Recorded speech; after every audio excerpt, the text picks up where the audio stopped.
NCL টি-20তে তামিমের 91 রানের ইনিংসের পরও বরিশালের কাছে হেরেছে চট্টগ্রাম। অন্যদিকে রাজশাহীর বিপক্ষে ঝোড়ো 68 রানে রংপুরকে জিতিয়েছেন আকবর আলী। শীর্ষস্থান ধরে রেখেছে রংপুর। ঢাকা মেট্রো জয়ে 50 করেন নাঈম শেখ। তারাও টুর্নামেন্টে এখন পর্যন্ত শতভাগ সফল। এনসিএল টি-20তে 4 ম্যাচে তামিম ইকবালের 2টি বড় ইনিংস। বরিশালের বিপক্ষে 54 বলে 91 রান।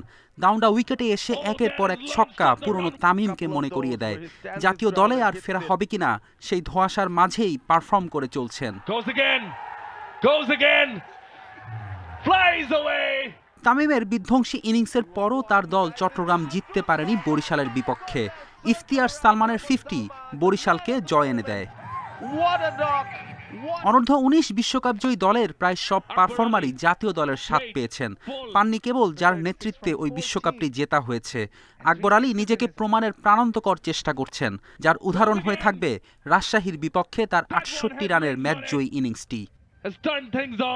190 রানের টার্গেটে 234 স্ট্রাইক রেটে ব্যাট করেন, 50 করেন 19 বলে।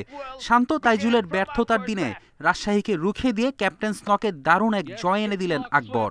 তার দল রংপুর পয়েন্ট টেবিলের শীর্ষস্থান অটুট রেখেছে। জয়রথ ছুটছে ঢাকা মেট্রোরও।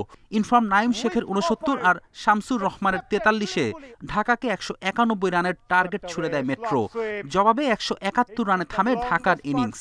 মেট্রোর পক্ষে 4 উইকেট নেন মিডিয়াম পেসার আনিসুল ইসলাম। ফেরদৌস ইসলাম, ইন্ডিপেন্ডেন্ট নিউজ।